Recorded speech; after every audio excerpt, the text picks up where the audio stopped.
talvez tenha gostado mais de ler os livros e a coleção toda.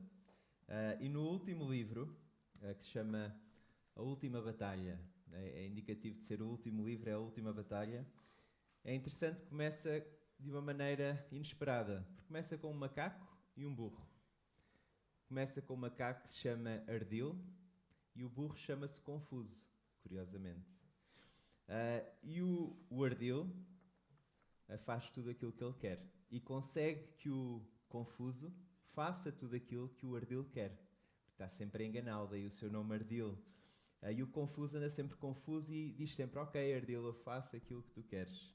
E eles encontram uma carcaça, uma pele de leão. E o Ardil tem uma ideia. Ele diz: Confuso, que é o burro, tu vais usar esta pele de leão. Então eles estão em Nárnia e quem conhece a história sabe que há um leão que é o Aslan, que é quase a figura ou o tipo de Jesus, de rei que vai para salvar. Só que no 7º livro, Aslan tem estado ausente. E o Ardil, quando viu aquela pele de leão, pensou: burro, nós agora vamos mandar nisto tudo. Então, o Confuso veste a pele de leão e começa-se a fazer passar por Aslan. O Confuso não sabia bem o que é que estava a acontecer. Ele apenas aparecia, o Ardil falava as coisas que este falso Aslan estava a dizer e mandava o povo fazer coisas que o povo não estava à espera. E é interessante que começam a surgir notícias que Aslan terá regressado e está a fazer coisas muito estranhas, muito opostas quase ao seu caráter que ele já tinha demonstrado. Ele estava a fazer obras que não eram dignas de Aslan. Ele estava a fazer mal aos animais falantes de Nárnia. Ele estava a destruir a floresta de Nárnia. E chega aos ouvidos de um rei, o rei Tirian na altura, e o seu amigo Unicórnio. Eles eram fiéis seguidores de Aslan, mas ele já não aparecia há muito tempo, o Aslan. E eles querem saber mais, o que é que está a acontecer? Este novo Aslan que apareceu, mas que está a fazer coisas completamente diferentes. Eles conseguem enganar muitas pessoas. E o mais assustador, e uma coisa que eles usam para explicar, porque quando o rei Tirian ouve o que é que este novo Aslan está a fazer, ele pensa assim: sim, não faz muito sentido, mas Aslan não é um animal domesticado. E ouvimos esta frase várias vezes. Para quê? Para dizer o quê? Isto parece muito estranho, mas no fundo, porque ele não é um animal domesticado, se calhar somos nós que estamos errados na nossa percepção. E se calhar aquilo que ele está a fazer até é algo, no fundo, que até vai ser bom. Mas o que começa a acontecer é que as pessoas que amavam e seguiam Aslan e esperavam por ele com muita esperança, começam a pensar: olha, se calhar não vale mesmo a pena seguir este Aslan. Ele não é bem aquilo que eu estava a pensar. Porque as suas obras agora são bastante diferentes. E é isso que vamos ver, é um dos perigos que nós vamos ver hoje numa das cartas. Vamos continuar a ver as cartas de Jesus às suas igrejas. E vamos ver 3 coisas. Vamos ver o filho que sonda a sua igreja. Vamos ver também os filhos que são seduzidos e os filhos que seguem até ao fim. O filho que sonda, os filhos que são seduzidos e os filhos que seguem até ao fim. Então vamos abrir em Apocalipse, capítulo 2. Apocalipse, capítulo 2, a partir do versículo 18. E se calhar há algumas coisas que podemos ir pensando à medida que vamos lendo esta passagem e meditando nela. Se és cristão, as coisas que tens feito com a tua vida, que eu tenho feito com a minha vida, apontam para quê ou para quem? Para o Jesus dos Evangelhos ou para uma distorção de Jesus? Um Jesus contrafeito? Se não és cristão e estás aqui a investigar a fé cristã, fica o convite a ver que tipo de Deus é este, que se interessa e conhece todos os desafios daqueles que o seguem e que o honram com as suas vidas até ao fim. E que procura encorajá-los. Então fica este desafio para conheceres este Deus. Então vamos ler Apocalipse 2, versículos 18 a 29. E diz assim: Ao anjo da igreja em Tiatira, escreve: Estas coisas diz o Filho de Deus, que tem os olhos como chama de fogo e os pés semelhantes ao bronze polido. Conheço as tuas obras, o teu amor, a tua fé, o teu serviço, a tua perseverança e as tuas últimas obras, mais numerosas do que as primeiras. Tenho, porém, contra ti o tolerares que essa mulher, Jezabel, que a si mesma se declara profetiza, não somente ensine, mas ainda seduza os meus servos a praticarem a prostituição e a comerem coisas sacrificadas aos ídolos. Dei-lhe tempo para que se arrependesse. Ela, todavia, não quer arrepender-se da sua prostituição. Eis que a prostro de cama, bem como em grande tribulação os que com ela adulteram, caso não se arrependam das obras que ela incita. Matarei os seus filhos e todas as igrejas conhecerão que eu sou aquele que sonda mentes e corações, e vos darei a cada um segundo as vossas obras. Digo todavia a vós outros, os demais de Tiatira, a tantos quantos não têm essa doutrina que não conheceram, como eles dizem as coisas profundas de Satanás. Outra carga não julgarei sobre vós. Tão somente conservai o que tendes até que eu venha. Ao vencedor que guardar até ao fim as minhas obras, eu lhe darei autoridade sobre as nações, e com cetro de ferro as regerá, e as reduzirá a pedaços, como se fossem objetos de barro. Assim como também eu recebi do meu Pai, dar-lhe-ei ainda a estrela da manhã. Quem tem ouvidos, ouça o que o Espírito diz às igrejas. Deus abençoe a leitura da sua palavra. Isto talvez não demore muito. Quero-vos pedir uma coisa que não é normal. Alguém tem o telemóvel? Okay. Podem ir aos contactos? Sim?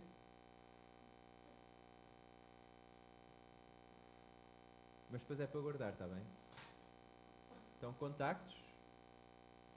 Então tem a lista dos contactos, não é? E vão pesquisar um contacto, está bem? Colocam a letra J. Colocam a letra E. Z. A. B. E. L. Aparece algum contacto? Ok, então podemos... Se não têm Jezabel nos vossos contactos, então está tudo bem. Agora podem guardar os telemóveis, era uma brincadeira. Eu imaginava Tiatira como um lugar paradisíaco. Eu acho que seria um daqueles lugares dignos para uma lua de mel. Ele devia se localizar na Polinésia Francesa. Casais falariam entre si. Então a tua foi bora bora? Não, Tiatira. Bora bora, Tiatira. Tem um pacote de spa Jezabel. Deixa as profundezas. Experimenta o nosso jacuzzi infernal e prova o nosso bife tártaro de vaca acabadinha de sacrificada no altar. Mas não, Tiatira não era assim. Não era um local digno de uma lua de mel. Era uma cidade de comerciantes. Era uma cidade ao estilo e ao gosto do Vítor, com certeza. Do Vítor Cardoso.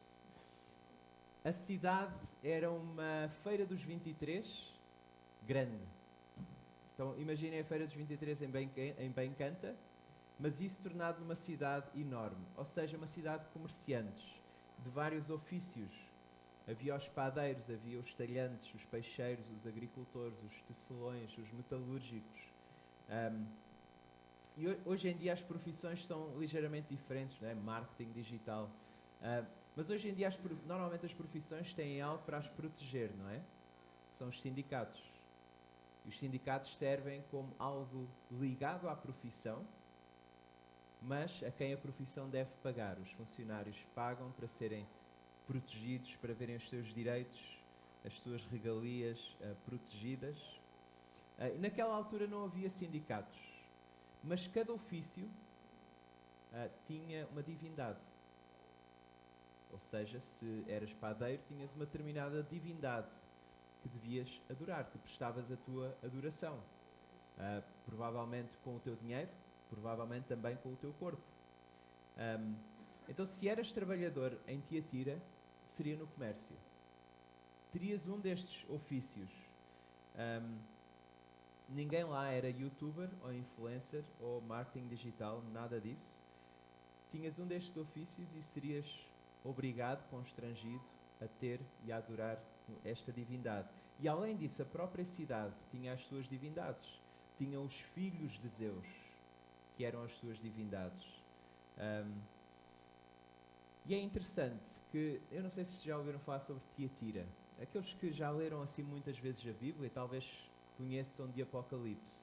Mas há uma senhora, que talvez conheçam, que é de Tiatira.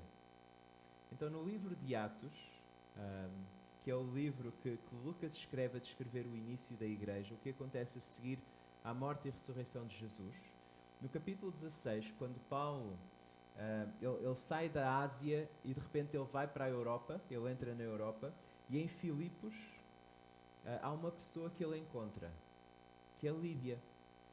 E Lídia diz-nos especificamente a passagem que ela era uma comerciante, em parte porque era de Tiatira. Ela era vendedora de tecidos e ela respondeu afirmativamente às boas notícias do Evangelho proclamadas por Paulo. E o que é que ela fez a seguir? Convidou Paulo e os seus amigos para a sua casa. E toda a sua casa se converteu, foram batizados. E ela tornou-se, talvez, provavelmente, a primeira cristã da cidade de Tiatira. Uma mulher que gostava de partilhar a sua fé e encorajar os outros a partilhar também a sua fé. E o que é que vemos nesta carta? Então vemos aquilo que normalmente vemos em quase todas as cartas, ou seja, Jesus descreve a si próprio de uma maneira específica ao problema que a igreja está a passar e de uma maneira que João já o descreveu no capítulo 1. E ele diz o que é que o louvor a esta igreja. Ele demonstra que nada está oculto. Nada está oculto a Jesus. Ou seja, ele tem o conhecimento completo desta igreja. Tudo o que ela está a fazer, coisas boas, coisas menos boas. E é neste contexto desafiante que os cristãos são chamados a viver, numa cidade de comércios. Cada comércio tem a sua divindade e eles são forçados a adorar esta divindade sob o perigo de não terem comércio, de terem de fechar a sua atividade. E como é que Jesus se descreve? Então reparem no versículo 18. Estas coisas diz o Filho de Deus. Ele é o Filho de Deus. Não há cá filhos de Zeus. Não há várias divindades. Há uma só. Há um Filho de Deus. Tem os olhos como chama de fogo e os pés semelhantes ao bronze polido. Então só Jesus é o Filho e só Ele é o Rei. E é interessante que vemos várias ligações aqui também com um dos Salmos, que é o Salmo 2. E é interessante o livro de Salmos porque o primeiro e o segundo Salmo são a introdução para todo o livro de Salmos.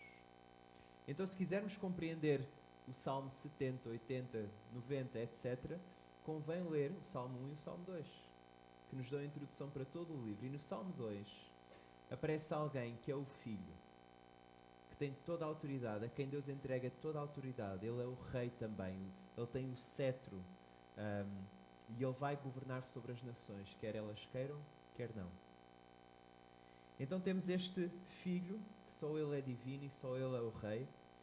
O Filho do Salmo 2, em quem há refúgio para aqueles que o temem, apesar da fúria das nações. Então, TPC, o Joe gosta de dar TPC.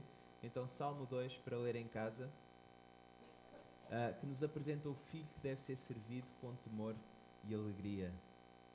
E ele é o Filho que tem os olhos como chama de fogo. Ou seja, ele vê tudo. Nada escapa ao seu olhar. Os pés de bronze polido, imagem de julgamento, de purificação. Nele não há impurezas, não há compromissos. O que diria Jesus que vê tudo o que fazemos? Tudo o que sentimos, tudo o que pensamos? O que é que Jesus louvaria na igreja em Eras? O que é que Jesus louvaria na nossa vida?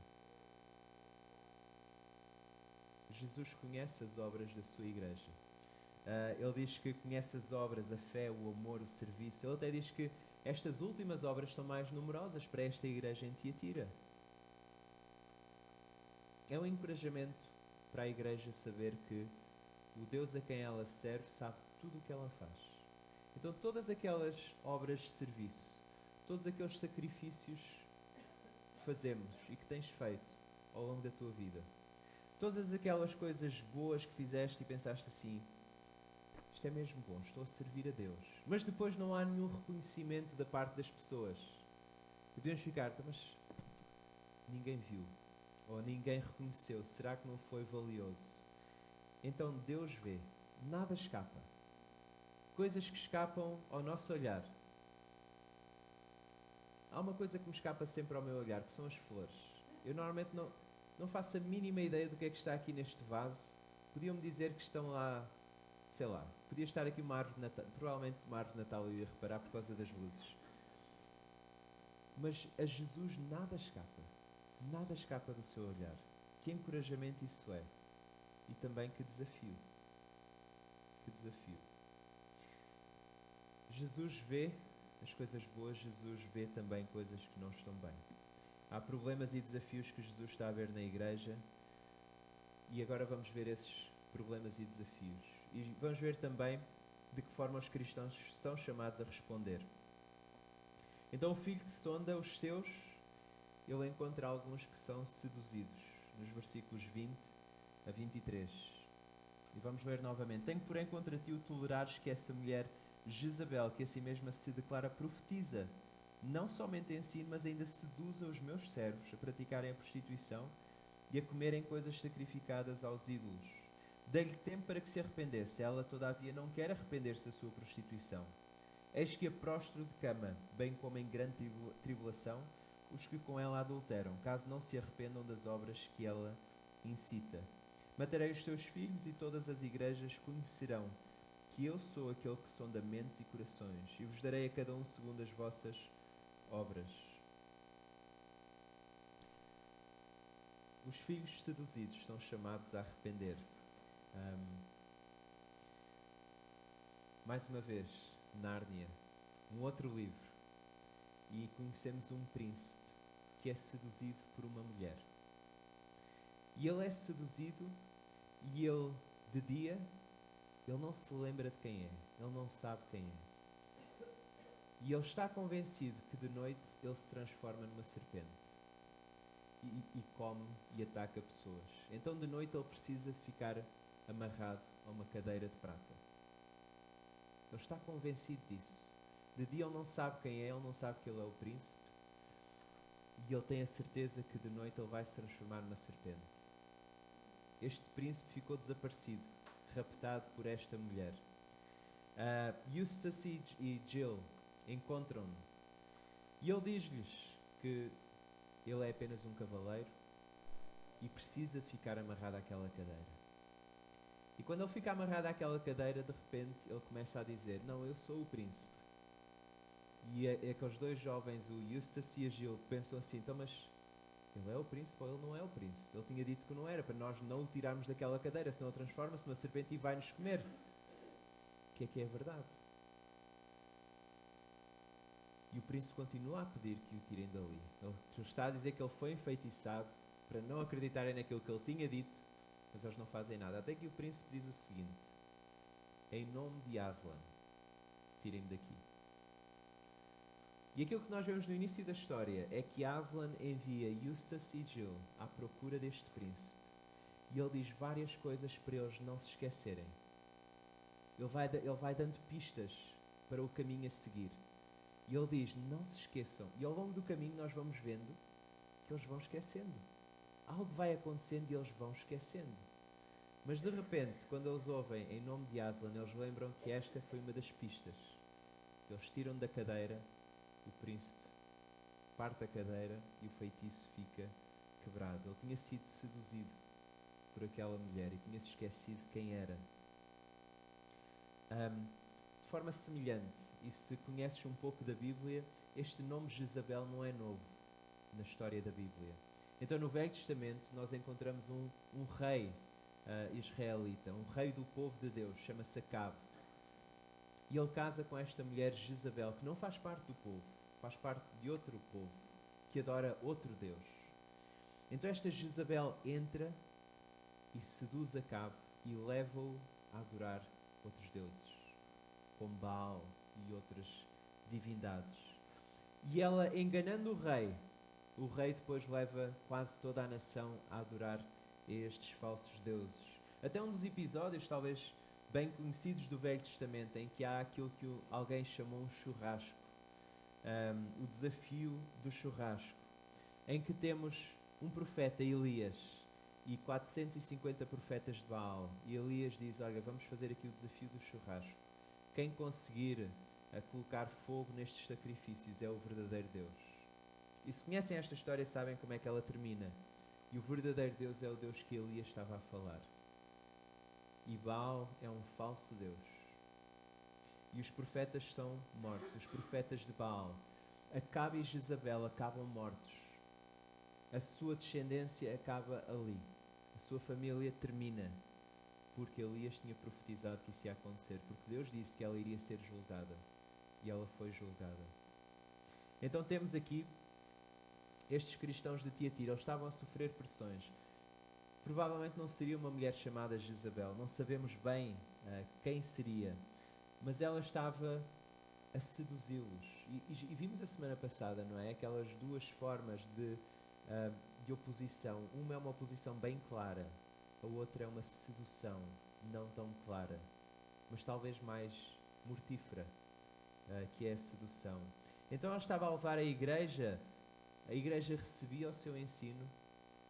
E não era apenas um ensino intelectual, era também em obras, em prática de prostituição, comidas sacrificadas a ídolos. Provavelmente a aceitarem a divindade do seu ofício.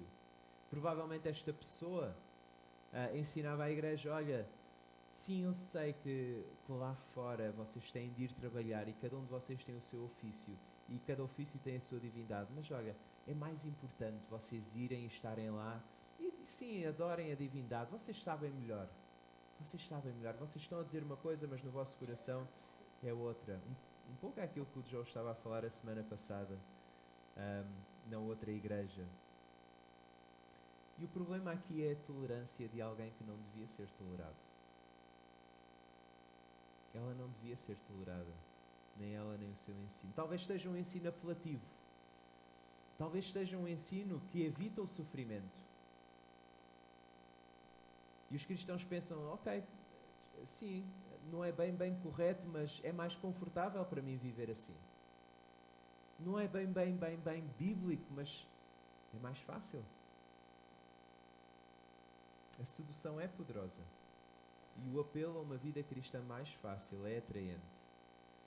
E é curioso que mesmo esta profetisa, esta pessoa, ela foi chamada a arrepender-se, ou seja, houve graça de Deus para ela se arrepender e voltar, mas ela rejeitou e continua a ensinar na igreja, continua a desviar pessoas na igreja. E um dos problemas mais recorrentes nestas igrejas de Apocalipse é pessoas com a aparência de algo que não são. É como aquele burro, o confuso, com aquela aparência de Aslan, mas ele não é o Aslan. Jezabel diria, olha, vai à festa dos tecelões.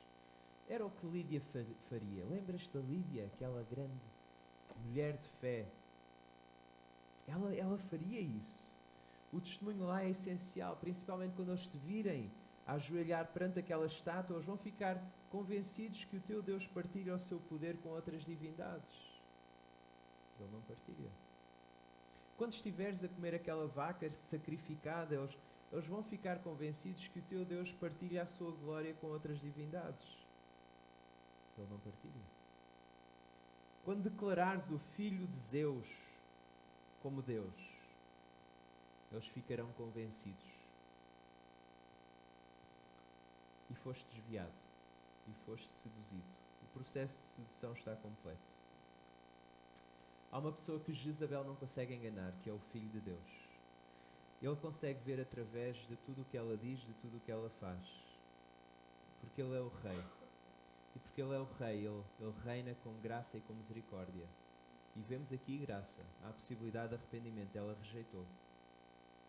Havia também a oportunidade de arrependimento para todos aqueles que estavam a ser seduzidos por Jezabel.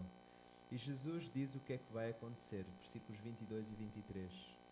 Prostro de cama, bem como em grande tribulação os que com ela adulteram, caso não se arrependam das obras que ela incita. Matarei os seus filhos, e qual é o resultado disso? Ou seja, o julgamento de Jezabel e todos os que a seguem tem um resultado bom. Todas as igrejas conhecerão que eu sou aquele que sonda mentes e corações e vos darei a cada um segundo as vossas obras. O que ele vai fazer a Jezabel será uma evidência para a igreja, que Jesus realmente está na igreja. Ele vê tudo o que está a acontecer e Jesus está presente em julgamento também. Ela não devia ser tolerada.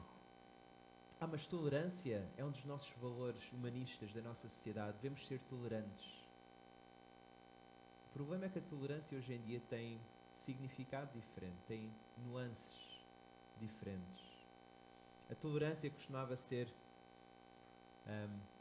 eu discordo daquilo que tu estás a dizer, mas eu respeito. Hoje em dia, a tolerância é algo diferente.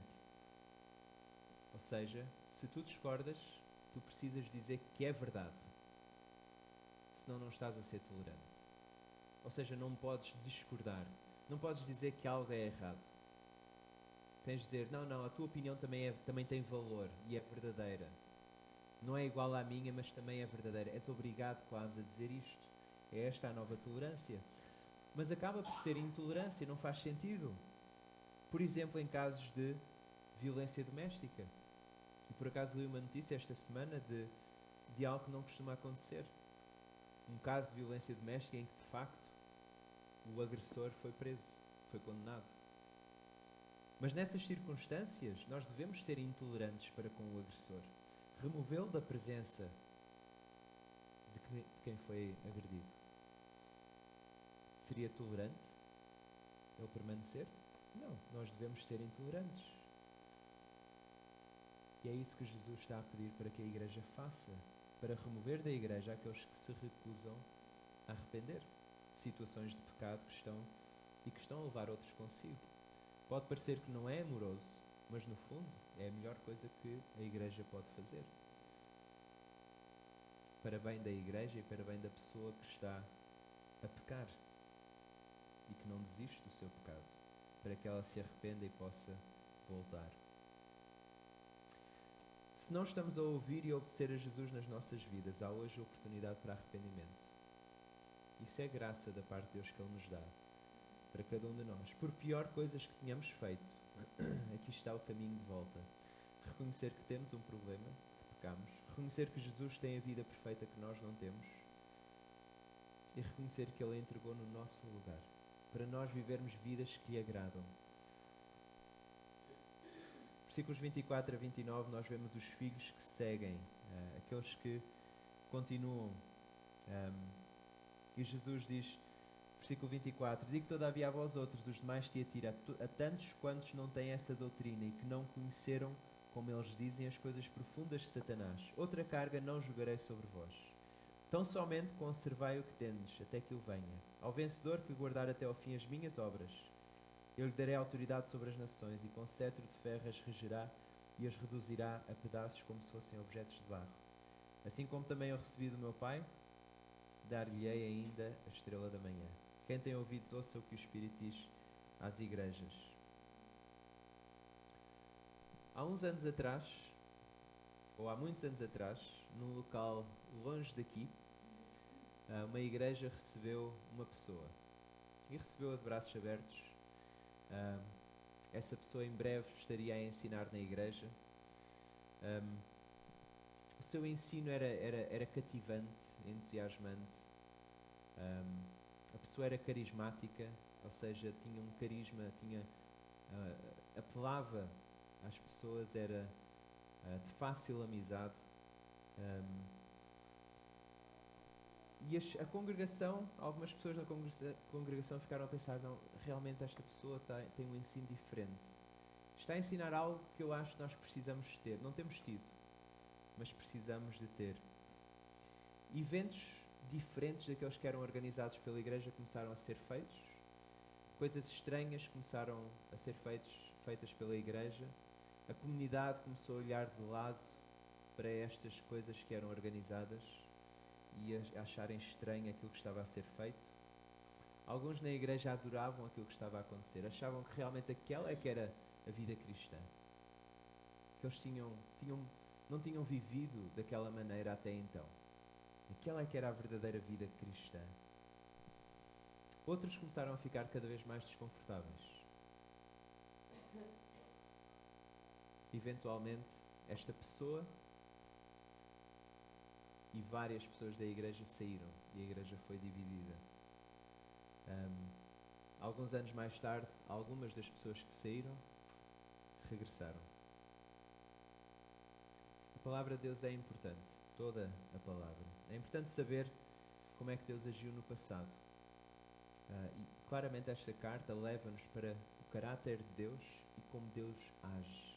Como é que Deus agiu com Jezabel e Acabe. É importante conhecer o Salmo 2, que nos fala acerca deste filho, que é um rei. E as nações podem causar muitos problemas e sofrimento à igreja, mas o filho vai reger sobre estas nações. E todos aqueles que seguirem o filho vai julgar, ele vai reduzir a pedaços. Se és cristão já há alguns anos e já leste a Bíblia toda e já conheces várias passagens, sabes vários versículos de cor, às vezes pode haver a tentação de que isso é muito superficial, eu quero conhecer coisas mais profundas. Deve haver algo diferente. Deve haver um patamar mais alto, um nível mais avançado de espiritualidade. Um nível em que fica mais fácil ser cristão. Este nível são estas coisas profundas de Satanás, que Jesus está a dizer. Em que áreas somos mais tentados a comprometer a fé? As vossas profissões não têm as mesmas divindades de então? Se calhar não há festas e convívios a seguir ao vosso trabalho, festas e convívios com algum álcool, com alguma desinibição e alguma atividade sexual. E isso era só naquela altura. Hoje em dia não há nada disso. Não há festas até no escritório do primeiro-ministro. Isso é só em Inglaterra. Mas as coisas não mudaram assim tanto. Em que áreas somos mais tentados a comprometer a fé? Talvez na área do sexo, talvez na área do trabalho, da escola, em ambientes onde o nosso comportamento muda. Talvez naquela conversa com os vizinhos, com as vizinhas, na loja, na padaria, na pastelaria, em que acabamos por falar sobre outras pessoas. Talvez quando estamos sozinhos em casa e estamos a ouvir pregações no YouTube de pessoas que se dizem pastores ou líderes de igrejas evangélicas. E Jesus está a chamar estes cristãos a terem cuidado. Ele diz, olha, aqueles que conquistarem estas tentações, estas áreas, que rejeitarem o compromisso que abala a fé, receberão, no fim, uma posição de governantes com Cristo. Governantes com Cristo. E a estrela da manhã é este símbolo de que Jesus é o Filho e o Rei. O único Filho de Deus. O único Rei. Nós corremos o perigo de sermos tolerantes com pessoas que nos desviam de Jesus, que nos fazem pensar menos de Deus e daquilo que Deus tem para oferecer. O último livro de Nárnia, que eu referi no início, termina com várias pessoas que seguiram Aslan e ouviram a sua voz e chegaram a um local novo. Novo, mas familiar. Diferente de Nárnia, mas semelhante a Nárnia antiga. E há um personagem que é o unicórnio. Ele esclarece as coisas e ele diz: finalmente cheguei a casa. Este é o meu país verdadeiro. Eu pertenço aqui. Esta é a terra que eu tenho procurado a minha vida inteira, apesar de nunca a ter conhecido até agora. A razão pela qual nós gostávamos tanto da Nárnia antiga é porque muitas vezes era parecida com esta. Venham mais para cima. Venham mais para dentro.